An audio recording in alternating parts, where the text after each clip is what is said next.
Ну вот этот комплект дисков 19-х. Цвет будет тоже светлый графит интековский.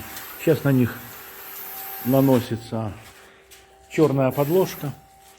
Потом будет графит, потом лак. Покажу. Следующий цикл. На черную подложку накладывается графит, основной цвет. И опять будет цикл печи. Под лаком покажу. Заключающий этап. Вскрытие лаком порошковым. Потом будет цикл печи.